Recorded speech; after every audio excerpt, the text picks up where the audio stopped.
Halo guys, welcome back to my YouTube channel, Wahid Taufikur Rahman.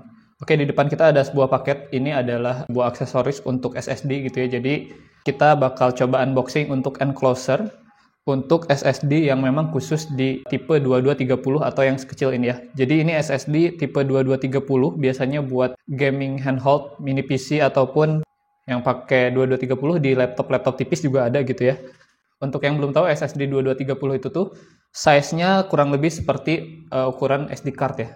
Jadi ini SD card kamera yang pada umumnya. Terus ini SSD 2230. Nah, ini bentukannya hampir mirip. Secara dimensi bahkan malah lebih kecil dan lebih tipis untuk si SSD ya. Jadi SSD 2230 ini tuh mungkin untuk saat ini adalah piranti penyimpanan yang cukup paling kecil gitu ya, dan dia bisa punya spesifikasi ataupun penyimpanan itu yang paling besar gitu ya. Nah, ini dia untuk penampakannya si SSD 2230 dan disandingkan dengan SD card kamera gitu ya. Ini ada dari merek SanDisk dan ini Micron. Jadi ini NVMe Gen 4 512 GB M2, tipenya yang 2230 gitu ya. Oke, langsung aja kita buka untuk paketnya ini. Ini dia paketnya gitu ya. Jadi ini cukup kecil karena memang isinya juga kecil gitu ya. Dan FYI, ini adalah salah satu enclosure ataupun case SSD seri 2230 yang harganya paling terjangkau gitu ya. Jadi ini harganya di 100 ribuan, 200 ribu kurang gitu ya. Dan ya ini kalau dilihat di marketplace, ini adalah SSD enclosure yang paling murah sejauh ini gitu ya. Karena SSD enclosure untuk yang seri 2230 lainnya itu tuh harganya biasanya di range 300 bahkan sampai ada yang 500 ribu gitu ya. Tapi ini di bawah 200 ribu kita dapat SSD enclosure dan mereknya juga cukup masih jarang. Jadi ini JI dan gue belinya di Shopee gitu ya. Kalau teman-teman ngechat admin JI-nya, ini tuh kayaknya mereka adminnya tinggalnya di China.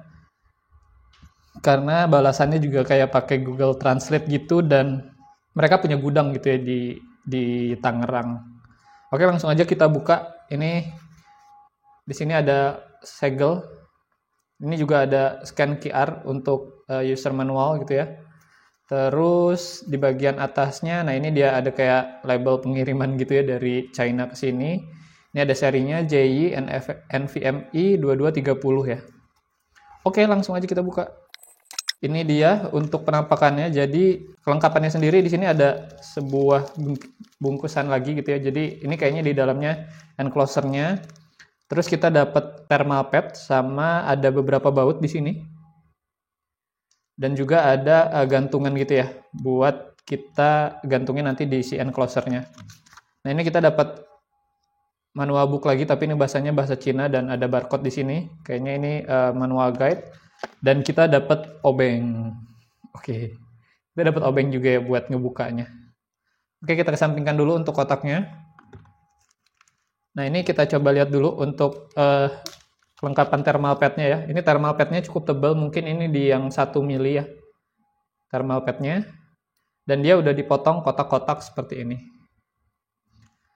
Terus di bagian dalamnya lagi ini ada gantungan dan juga baut ya. Jadi bautnya ada 2. Ini kayaknya satunya yang buat ke ngunci case-nya, yang satu buat ngunci SSD-nya ya. Nah, ini dapat gantungan kecil seperti ini, dapat obeng juga, dan mari kita buka untuk paketnya yang ini. Jadi ini dia penampakannya untuk JI 2230 enclosure ya. Ini cukup kecil tapi bahannya solid dari metal. Di sini ada tulisannya Thunderplate. Di bagian bawahnya ini ada tulisan JI. Terus di bagian belakangnya ini ada kayak LED indikator. Di sini ada buat gantungin si ininya tadi. Kita pasang aja. Oke.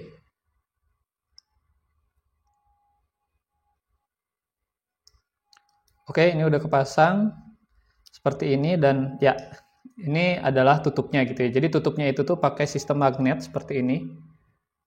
Dia ada magnetnya.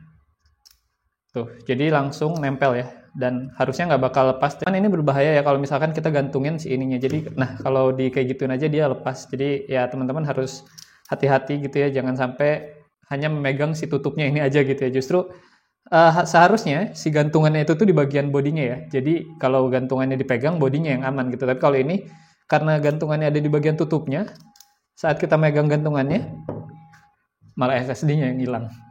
Oke, ini mungkin jadi salah satu improvement aja yang bisa dilakukan sama JI gitu ya. Jadi ya kalau mau masangin gantungan jangan di sini gitu ya. Ini bakal lepas, malah hilang ininya ya, malah hilang si SSD-nya gitu. Oke, langsung aja kita buka untuk si enclosure ini. Jadi karena udah dikasih obeng, kita nggak perlu ngambil obeng lagi. Ini kita buka aja langsung. Ada 2 baut di sini.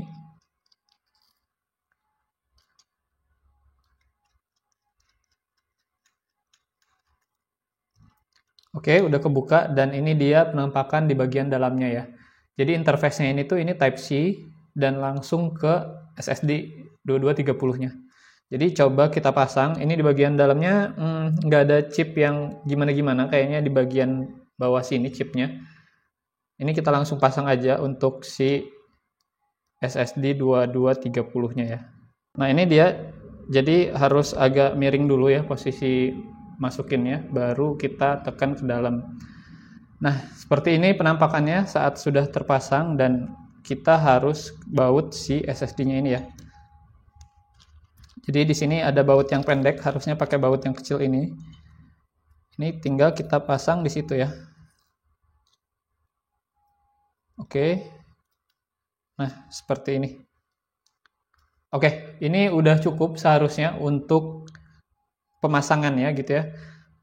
Tambahannya adalah kita perlu memasangkan si thermal pad ini ya di bagian atas SSD-nya gitu. Ini karena udah dikasih ya udah kita pakai yang ini aja. Sebenarnya gue ada thermal pad Cooler Master gitu ya, tapi itu tipis sekali. Jadi kita pakai yang ini aja.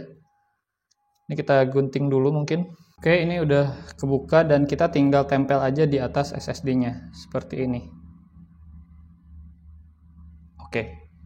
Nah, ini udah terpasang untuk thermal pad agar si SSD-nya tidak terlalu panas ya, karena ini case-nya cukup kecil sedangkan SSD ini tuh karena kecil jadi cukup panas gitu ya, dan ini kita harus tambahin si thermal pad ini agar panasnya bisa lebih merata lah. Ya, ini udah aman ya, tinggal kita baut lagi. Ternyata baut ini tuh baut cadangan aja ya, ukurannya juga sama. Jadi ini hanya baut cadangan satunya. Kita pasang aja baut yang bawaannya. Oke, satu lagi.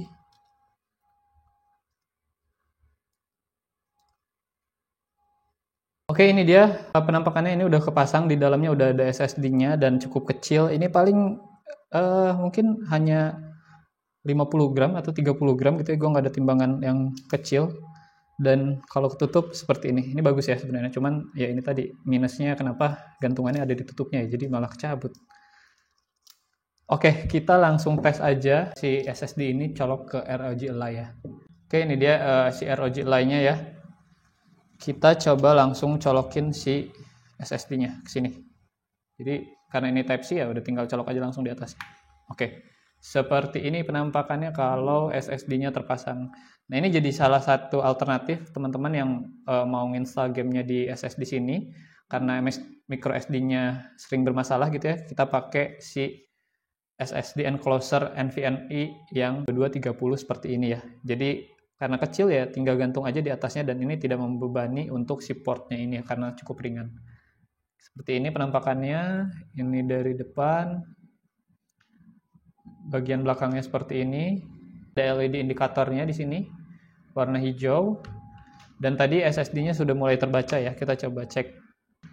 Nah ini suhunya juga terjaga ya di 31. Suhu SSD yang Micron ini di 31 derajat. Kita coba satu persatu aja. Jadi caranya adalah teman-teman tinggal klik local disk D-nya. Terus di sini ada diminta 48 digit recovery key. Jadi recovery key-nya itu tuh yang di sini ya. Nah, ini gua bakal pilih dulu sekiranya mana yang si BitLocker-nya ini aktif ya untuk yang SSD ini. Ini kalau nggak salah namanya terakhir ROG Ali Wahyu, tapi gue kayaknya pakai yang ini nih. Kita coba. Kita copy. Sekali lagi. Ini kita copy ya. Kita langsung buka si local disk D-nya. Kita paste di sini. Unlock. Oke, kebuka. Berarti benar ya. Nah, ini dia untuk si SSD yang sudah terunlock recovery key-nya ya. Nah ini karena sebelumnya ini adalah operating system juga, jadi ini kebacanya OS. Tapi ini gue bakal gue reset. Jadi ini gue bakal ngopi data-data dulu yang ada di sini.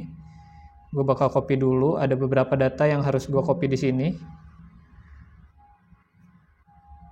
Jadi kemarin gue download patch di SSD itu dan belum di copy. Ini kita copy dulu untuk filenya.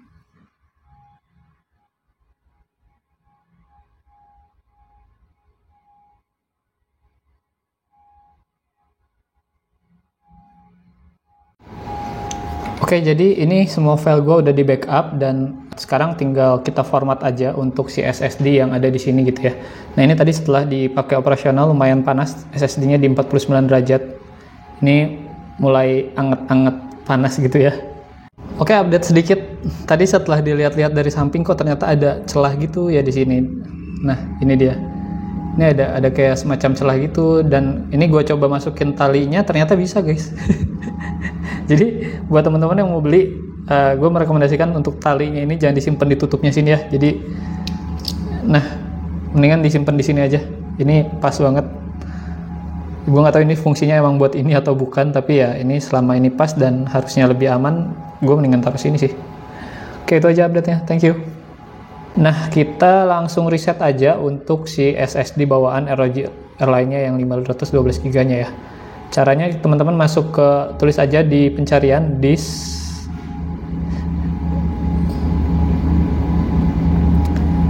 formatting. Nah ini bakal masuk ke create and format hard disk partition. Nah di sini ada dua disk. Ini disk 0 ini tuh SSD yang di dalam si lainnya, terus disk 1 ini adalah yang 512 GB ya. Ini sama-sama online. Jadi teman-teman kalau mau nge-delete jangan pilih yang di sini karena worry-nya salah pilih. Jadi pilih aja partisi-partisi yang ada di sini. Jadi caranya cukup gampang sebenarnya. Ini tinggal kita klik delete aja. Nah ini kita klik delete volume.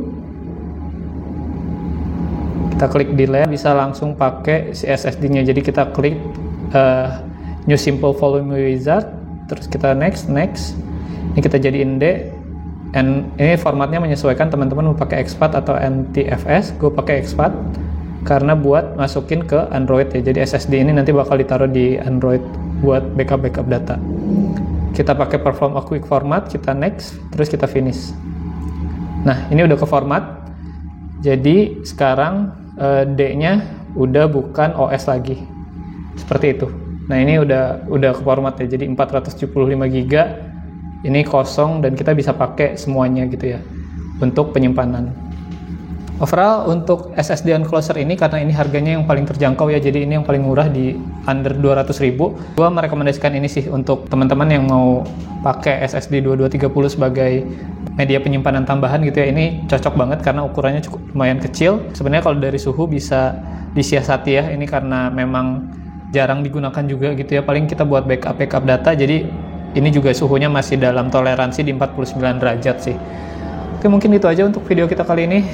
Semoga video ini bermanfaat dan nanti link pembeliannya gue bakal cantumkan di deskripsi. Thank you for watching. Jangan lupa klik like, comment, and subscribe. Thank you.